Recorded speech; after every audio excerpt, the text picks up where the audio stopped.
Boa noite, estamos começando mais um programa Odontologia para Todos. Eu sou o Ricardo Paulin e hoje nós temos o prazer de receber o ortodontista Bruno Gribel. Bruno, obrigado, é um prazer recebê-lo aqui no nosso programa. E quem é Bruno Gribel? Obrigado, Ricardo, prazer estar aqui com vocês. Bom, você já me apresentou como ortodontista, acho que essa é realmente uma das minhas paixões.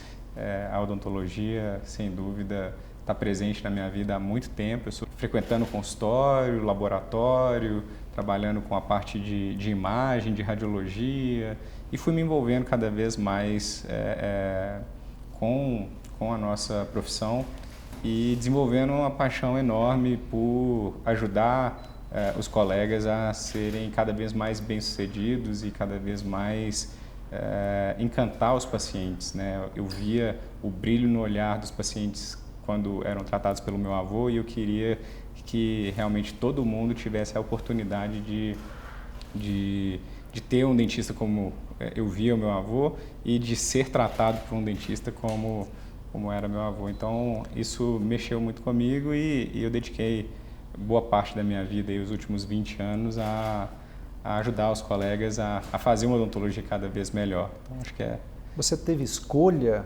profissional ou foi uma imposição, né? Avô ortodontista, pai ortodontista, ambos dentistas, né? Você sabe que você teve algo assim que te puxaram para o consultório e falaram, ó, vem aqui, aprende que vai ser assim a vida toda? Você sabe que essa é uma história bem curiosa, né?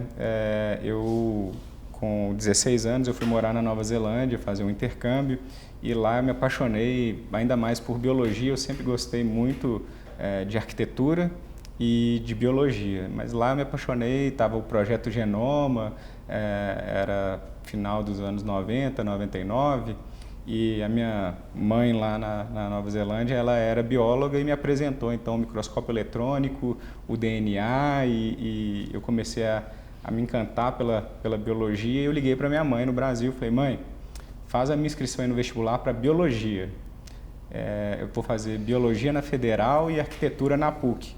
Ela falou, pois não, você vai fazer biologia do dente ou arquitetura do sorriso. Você tem essas duas opções, você pode ficar tranquilo que a sua inscrição vai estar garantida. E eu fiquei muito frustrado. Eu falei, então se você não vai fazer para biologia, não precisa fazer para nada. Que é isso que eu quero, você não vai interferir no meu futuro. E adolescente, naquela fase bem questionadora também, né? E foi engraçado porque quando eu voltei eu acabei tendo a odontologia como uma terceira opção e foi a que eu me encantei. Eu entrei na faculdade, fiz arquitetura, fiz Você turismo. fez Federal de Minas Gerais, né? Eu me formei na Federal. Eu tentei combater esse estigma durante algum tempo, mas no fim a paixão pela odontologia falou mais alto. Bruno, logo depois de formado, você foi convidado para fazer pós-graduação em Michigan, numa das maiores escolas de ortodontia do mundo. Como foi essa experiência, né? Tão novo, já indo para um centro, uma referência, um templo aí da ortodontia mundial? A minha vida tem várias passagens que parece que Deus botou a mão lá e levou para um caminho que eu nunca podia imaginar. E recém-formado, né, como você colocou, eu caí de paraquedas na clínica com meu pai e meu avô. Eu falei, a única coisa que eu não posso fazer de pós-graduação é ortodontia. Já tem 2 ortodontistas na clínica, né? Eu vou fazer outra pós-graduação. E aí eu fiz pós-graduação em cirurgia oral menor com o objetivo de fazer cirurgia bucomaxilo. E estava estudando dor, DTM, procurando complementar o meu conhecimento com o que tinha ali dentro da clínica, né?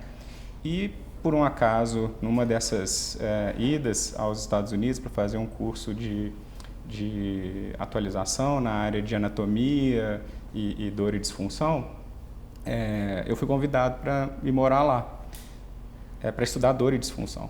E eu falei, olha, o único lugar no mundo que eu sairia do conforto da minha casa e da convivência com a minha família é se eu fosse estudar em Michigan com o McNamara. E na época, eu não me dedicava muito à ortodontia, eu estava muito mais envolvido com a dor orofacial e a parte de anatomia, cirurgia.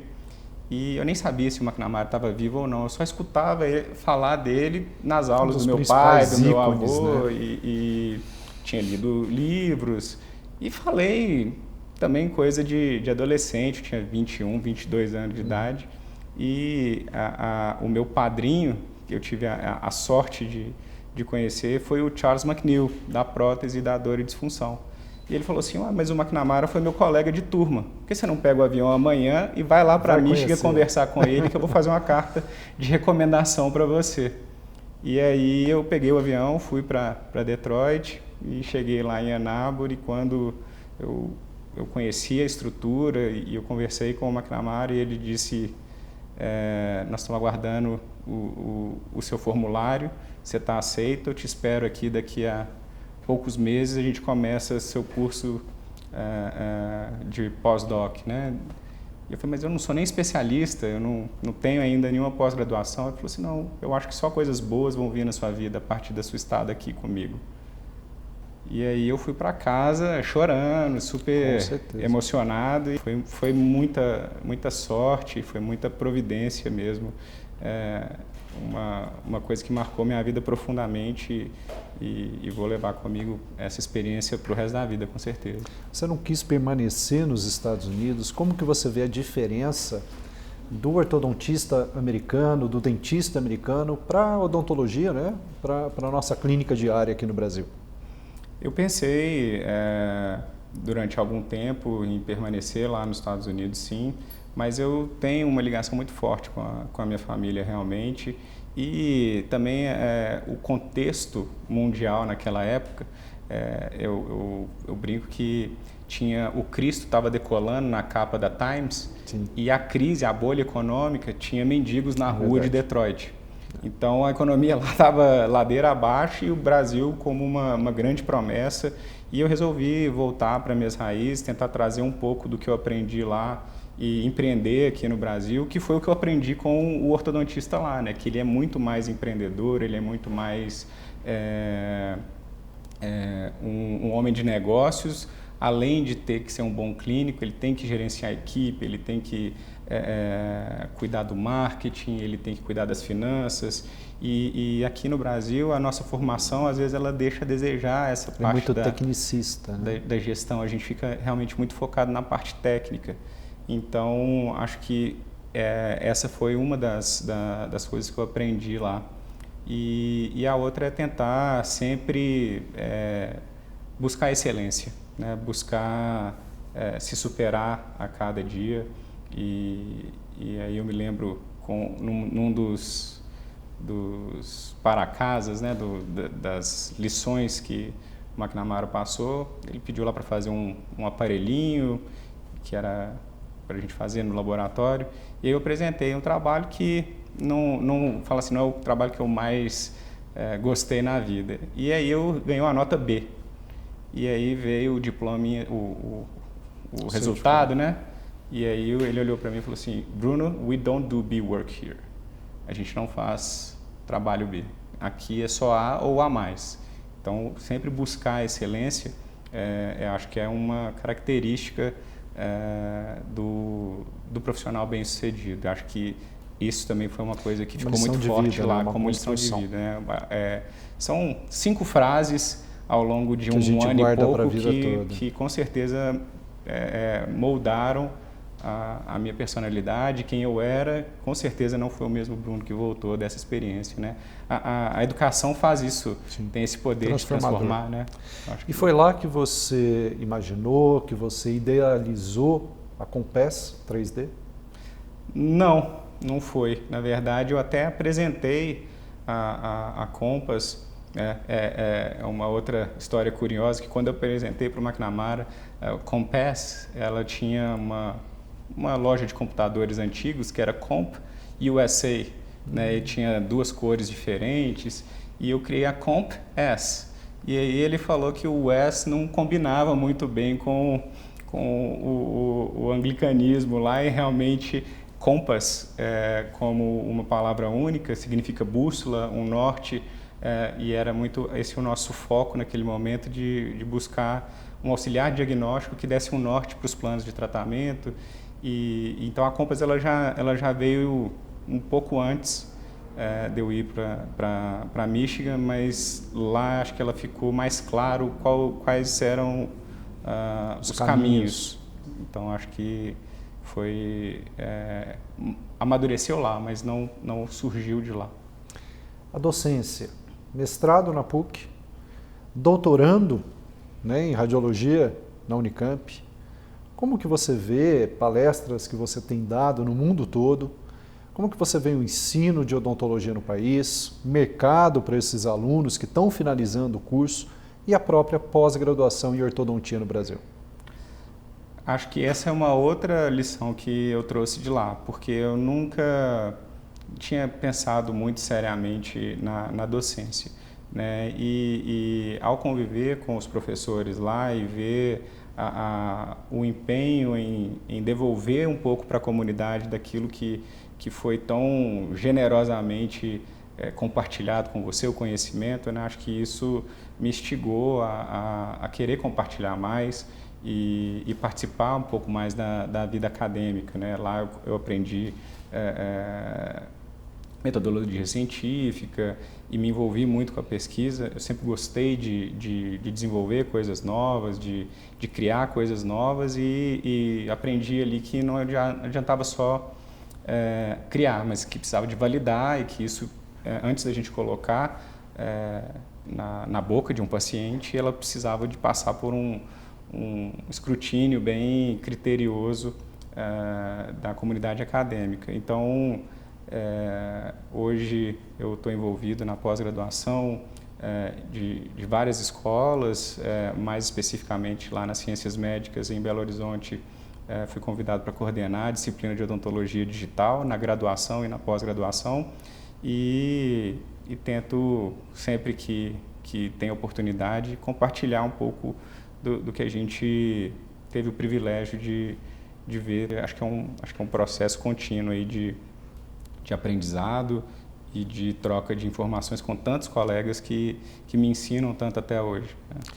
E essa invasão dos alinhadores, né, nos consultórios dos ortodontistas, dos dentistas brasileiros, como que você está vendo isso? Como que você vê, às vezes, uma disputa entre a ortodontia tradicional e os alinhadores?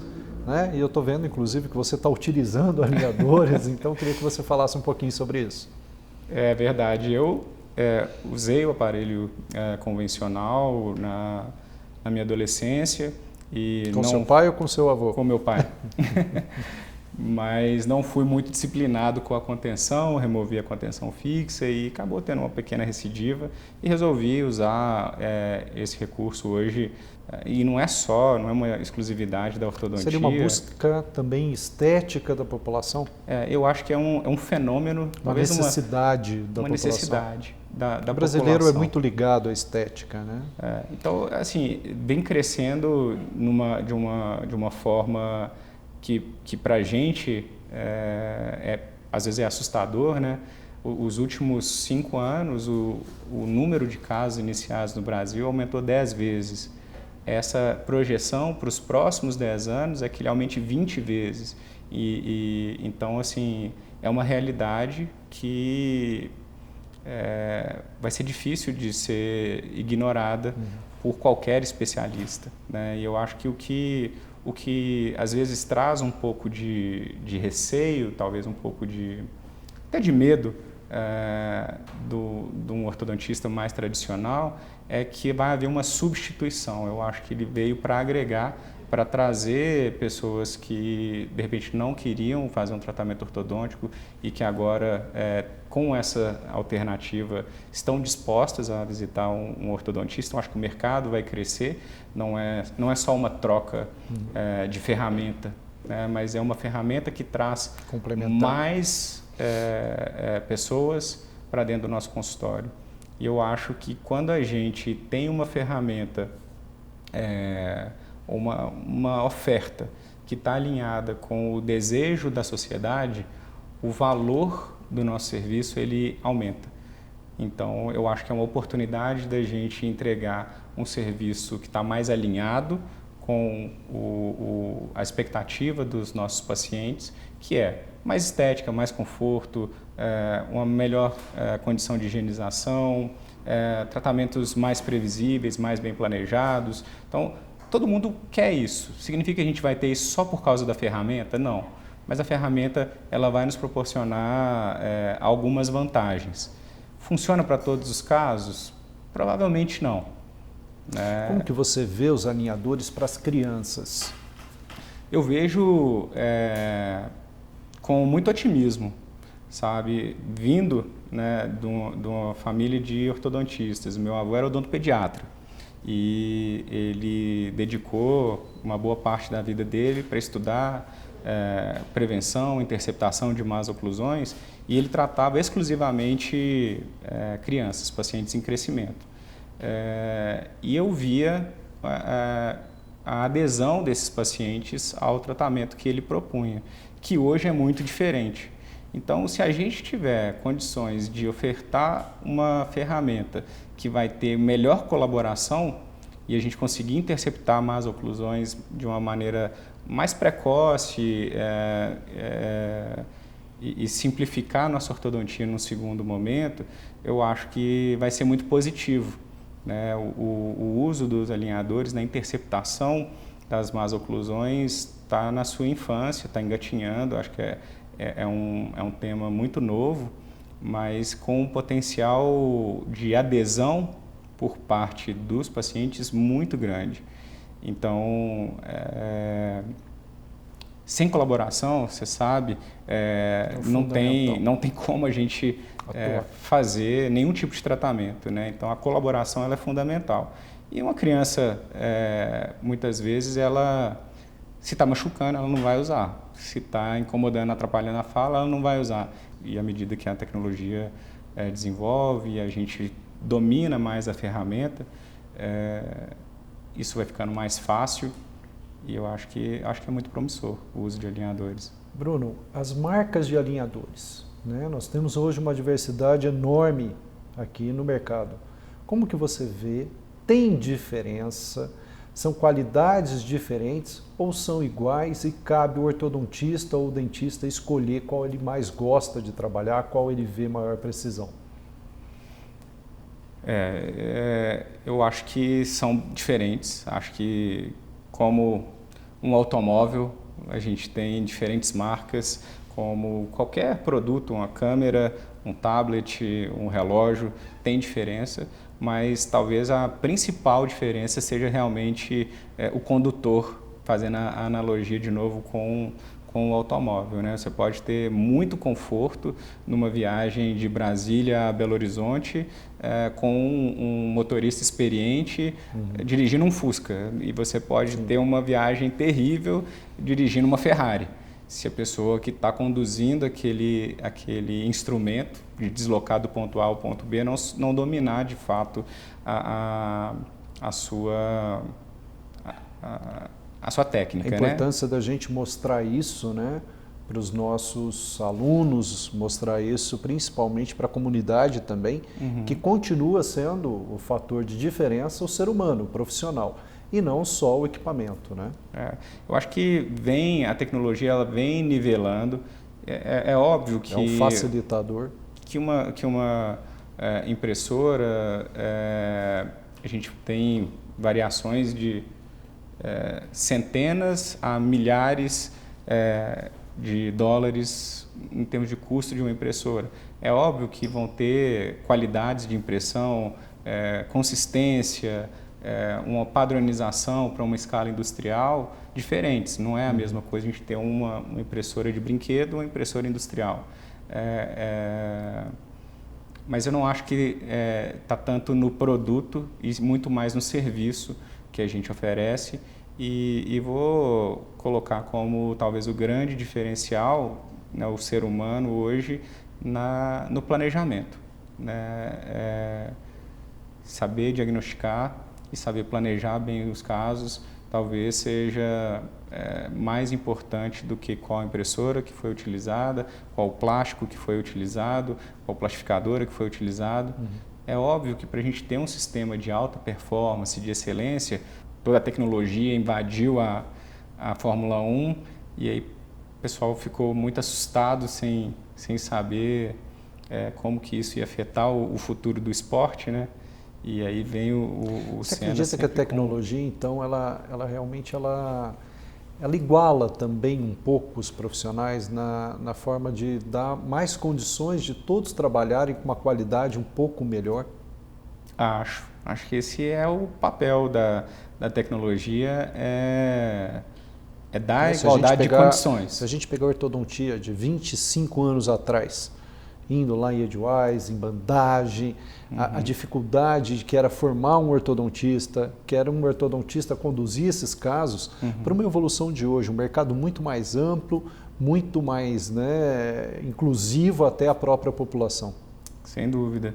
Acho que a gente consegue dar mais escala para os tratamentos, isso ajuda a reduzir os custos desse tratamento para a população, a gente consegue ter mais previsibilidade, reduzir o número de consultas. Então, a tecnologia proporciona que a gente tenha menos horas de cadeira, né, no mocho e possa atender mais pacientes com resultados mais previsíveis, para que a gente tenha um mínimo de esforço físico.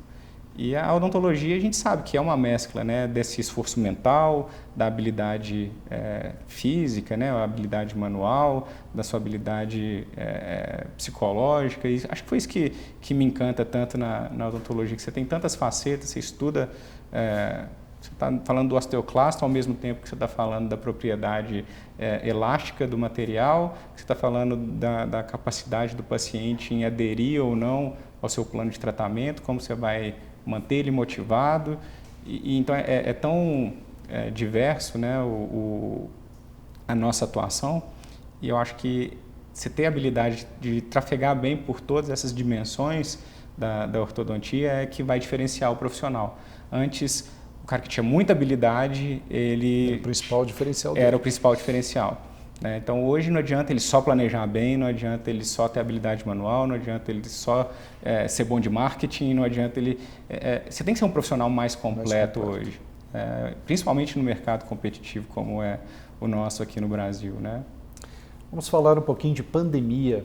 A sua empresa, em 2019, recebeu um investimento de mais de 7 milhões de reais e logo em seguida nós entramos na pandemia. Como isso afetou, como o Covid afetou a sua empresa, o seu planejamento? Como que foi 2020 para você? Eu acho que 2020 foi um ano difícil para todos brasileiros, todos os moradores desse planeta Terra, né? Acho que foi um ano desafiador, a gente continua passando dificuldades nesse ano de 21, acho que ainda não acabamos, né? Mas estamos aprendendo a conviver melhor com esse vírus. E, sem dúvida, teve um impacto importante e talvez a contribuição maior que o timing desse investimento aconteceu foi de dar para a gente muita tranquilidade. A gente conseguiu passar tranquilidade para os nossos colaboradores, a gente conseguiu passar muita serenidade, muita responsabilidade com os nossos clientes. Então, acho que a gente soube aguardar o momento para voltar a acelerar dentro de um outro cenário, de um outro mundo que, sem dúvida, não vai ser o mesmo quando a gente conseguir passar superar essa pandemia e entrar num outro momento. Então, para mim, foi um alívio, ao mesmo tempo que foi uma responsabilidade. A gente está num momento, acho que num momento de serenidade, aguardando, respeitando as dificuldades que todos nós estamos vivendo, né? Mas eu vi que nesse período de pandemia você reinventou também dentro da sua empresa, né? Você começou a criar testes de Covid. Então você criou 4 testes de Covid dentro da sua empresa para fornecer para a população. Você fez impressão de cotonetes, né, para o teste de swab, face shields, os cotonetes, né, e eram feitos na China e você trouxe para cá. Uhum. Inclusive você fez o teste do galo, do Atlético Mineiro, você é atleticano? O meu avô, vou voltar lá atrás. Seu avô era atleticano? Meu avô era cruzeirense e foi. Ele era um cruzeirense bem ávido. Meu pai já não gosta tanto de futebol e eu gosto de futebol, do bom futebol. Então, simpatizo com todos os clubes de Minas Gerais. Acho que é a melhor forma de colocar. Mas como que foi essa transformação, né, de uma empresa para fornecer testes de Covid? Foi num momento onde a gente precisou de olhar cenários, né, e acho que se preparar, planejar para atender um paciente ou para decidir o futuro da sua empresa, do seu consultório, da sua família, são momentos que a gente tem que levar com muita seriedade, né? Então, nesse momento, a gente falou, vamos desenhar alguns cenários.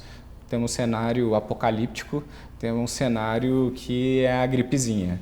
Então, vamos nos preparar para diferentes cenários e a gente pensou, olha, isso pode realmente durar muito tempo.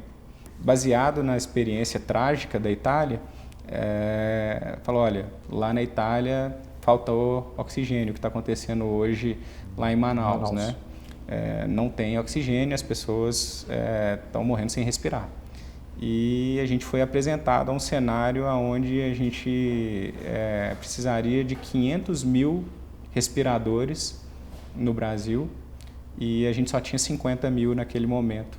E falou, olha, a gente vai precisar de 500 mil e a gente precisa então de produzir respiradores ou válvulas, a gente tem que multiplicar a capacidade e esse era um cenário apocalíptico, né? Quando você entra numa reunião e alguém te apresenta esse cenário, 500 mil pessoas lutando com a própria vida para respirar, aquilo eu fiquei alguns dias pensando, digerindo, né? Aquilo e falando, olha, acho que a gente tem um papel social como profissional de saúde e como empresa, a gente tem um papel maior nessa pandemia que é ajudar, porque pessoas vão morrer e pessoas queridas vão passar por situações bastante complicadas. Eu queria entender um pouquinho, Bruno, como que você transformou então, como que você conseguiu produzir isso, uma empresa, né, de tecnologia, de impressão em 3D, para fazer esses testes? É próximo ou você teve que se reorganizar completamente dentro da indústria? Olha, a gente teve uma reorganização muito grande, a gente foi muito rápido, principalmente porque há alguns anos a gente vinha trabalhando num registro na Anvisa para ser fabricante de produtos médicos e correlatos, mas sem muito foco. O nosso negócio sempre foi muito mais associado à odontologia, então era meio que um projeto, um projeto apartado. E quando a gente tem que produzir uma válvula para um respirador, um swab ou um teste para COVID, a gente passa a ter outros padrões de indústria que precisam de estar em conformidade com a Anvisa. Então isso foi muito importante, acho que foi um legado positivo que a pandemia deixou para a empresa e que eu fico feliz que a gente pôde contribuir. Era um insumo que estava em falta, né? A China tinha poucos swabs disponíveis no mercado, os testes não podiam ser aplicados por falta desse insumo e a gente conseguiu produzir milhares desses cotonetes para fazer o teste PCR e o teste do antígeno. O foco na prevenção, no diagnóstico, acho que deixou a gente mais confortável, que é a área que a gente domina mais e que a gente acho que a gente pode causar a maior contribuição, o maior impacto. Projeto social. Eu gostaria que você falasse um pouquinho, né, sobre o seu trabalho com as crianças que têm fissura lábio-palatina. Esse é um tema que é muito especial para mim e para todo mundo da empresa.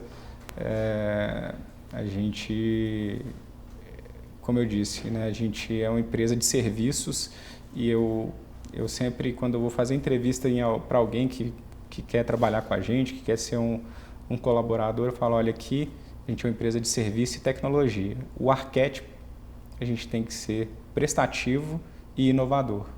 70% você tem que gostar de servir ao próximo. É uma empresa de serviço, então você tem que gostar de ajudar o próximo. Então, e os outros 30% a gente está sempre tentando se reinventar, criar coisas novas. Então, está muito alinhado, de novo, com os valores que a gente preza dentro da empresa. E, então, todo mundo que está lá gosta muito desse projeto, que veio da experiência do diretor da faculdade de odontologia, o professor Henrique Prete, que é um ortodontista, colega nosso, durante o pós-doc dele na Universidade de North Carolina. Ele foi exposto a uma possibilidade de tratamento precoce desses bebês que têm a fissura de lábio, de palato, usando a biologia para remodelar o osso alveolar, o nariz. E hoje a gente está expandindo esse projeto até para a remodelação da cartilagem da orelha, junto com a Faculdade de Medicina e um grupo de otorrinos desenvolvendo os modeladores de orelha. Então, assim, trabalhar com prevenção para a gente é muito especial, né? E eu acho que isso tem um impacto muito grande no orçamento da saúde.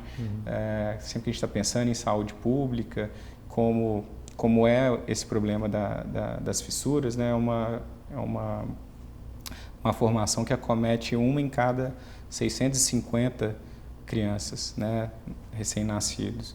Então, a gente tem literalmente centenas, milhares de pessoas que convivem com essa condição, com essa deformidade no Brasil e no mundo.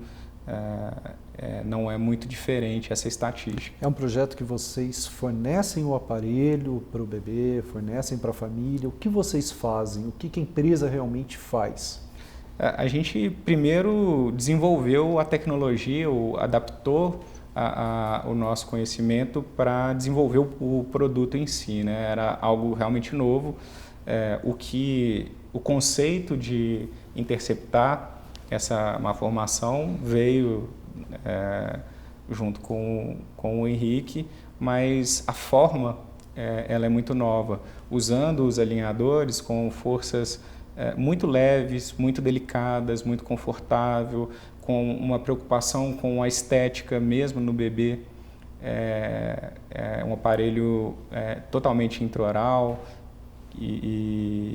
Então a gente primeiro partiu para desenvolvimento, depois para validação, né? Pesquisa científica, vamos montar um grupo controle, vamos comparar os resultados, e tudo isso foi feito de maneira gratuita. A gente trabalha com padrinhos para ajudar a fomentar esses tratamentos. Então, uma série de pessoas abnegadas, com uma vontade de ajudar, algumas de fora do país, subsidiam parte desse tratamento. O que a gente garante é que sempre metade do tratamento ele é arcado pela empresa e a outra metade por algum padrinho que, na eventual ausência desse padrinho, a empresa acaba absorvendo os custos e arcando com essas despesas de maneira integral. Mas não dá para a gente falar, hoje são mais de 500 bebês que foram atendidos por esse projeto social e, sem dúvida, a gente teve a ajuda de padrinhos, de pessoas. Você já teve alguma ajuda em relação a isso do governo de Minas Gerais, do governo federal? Não, infelizmente ainda não. É algo que a gente tem buscado o diálogo com a saúde pública, porque é uma oportunidade, como a gente falou, prevenção. Isso minimiza alguma cirurgia nesse paciente? Os estudos mais recentes têm mostrado uma redução de quase 75% de cirurgias reparadoras, tanto as reparadoras de nariz, cirurgias corretivas da queiloplastia, que é a cirurgia reparadora do lábio, e numa projeção de mais longo prazo, a gente tem uma redução de quase 50% da necessidade de cirurgias ortognáticas.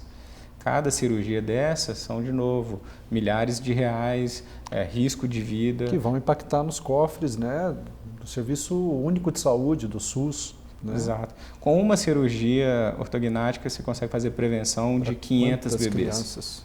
Então, é um impacto grande, econômico, para o SUS, né, para a saúde pública. E a gente tem trabalhado na Índia e agora mais próximo até do governo inglês, lá em Londres. Estamos participando de uma iniciativa que o governo inglês está buscando ativamente formas de reduzir os custos, fazer diagnósticos precoces. Reduzir e a gente está trabalhando com uma qualidade até melhor. Com qualidade melhor. O resultado final melhor. Você sabe, Ricardo, o maior benefício que a gente vê, na verdade, não é possível da gente medir num modelinho de gesso ou numa estatística tão objetiva. Mas talvez seja o crescimento, né, dessa criança, evitando um pouco de bullying, o impacto social. O impacto social, o aspecto psicológico dela, né? E até a interação familiar. Eu tive a oportunidade de conviver com várias famílias e ver a reação. Infelizmente, muitas vezes o pai tem uma reação diferente da mãe e às vezes fica mais distante e não entende muito aquela sensação de impotência que muitas vezes é passado hoje no sistema de saúde, porque o protocolo volta daqui 6 meses que nós vamos fazer a primeira cirurgia de uma série de cirurgias reparadoras.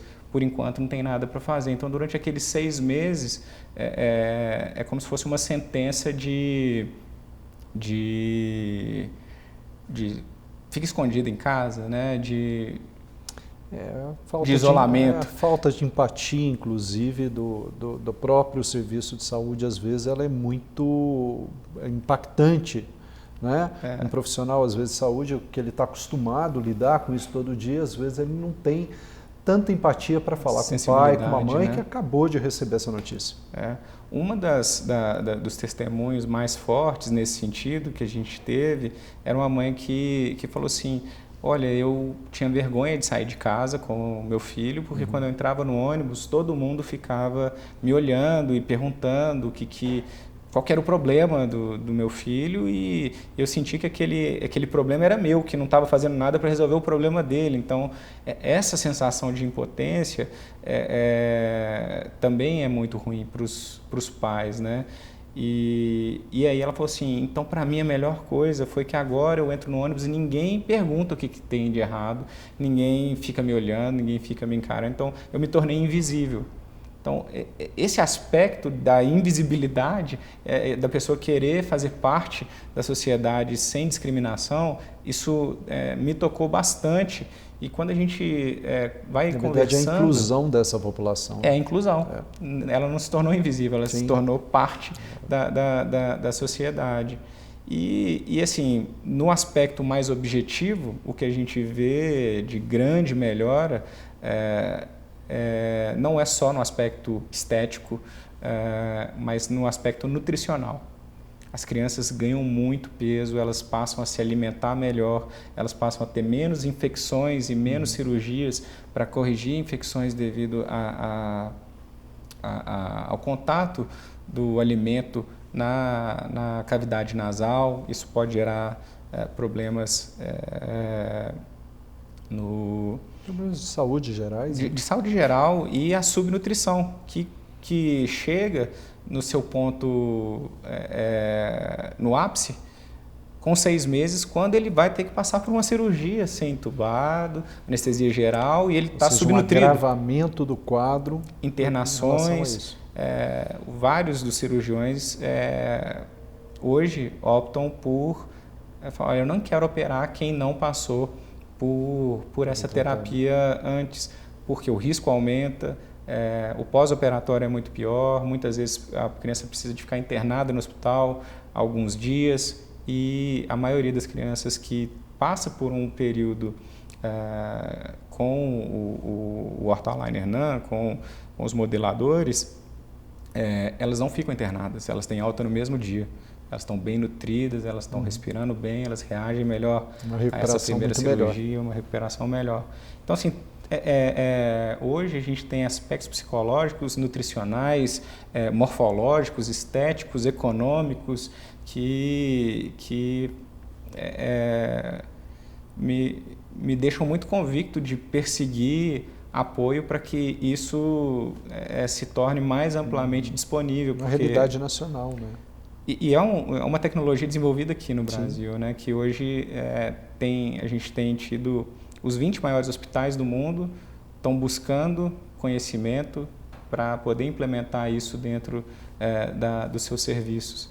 E esse projeto foi interrompido por causa da pandemia, a gente não está podendo viajar, e a gente tem feito treinamentos remotos, alinhamentos, para que a gente, assim que seja possível, possa estar junto com essas equipes, trazendo eles para o Brasil para conhecer o nosso protocolo de atendimento, e que eles possam implementar com sucesso isso também no Camboja, na China, na Índia, nos Estados Unidos, na Colômbia. Então, graças a esse projeto também eu pude conhecer dezenas de pessoas fantásticas, fazer novas amizades, ampliar um pouco mais os meus horizontes e enxergar quão rico a nossa vida pode ser quando a gente decide ajudar verdadeiramente o próximo, né? Acho que mudou muita coisa na minha vida esse projeto. Bruno, eu queria te agradecer pela entrevista, agradecer pelo empenho nesses projetos, né? E foi hoje o programa Odontologia para Todos. Obrigado, foi um prazer. O Panorama, experiência além da notícia.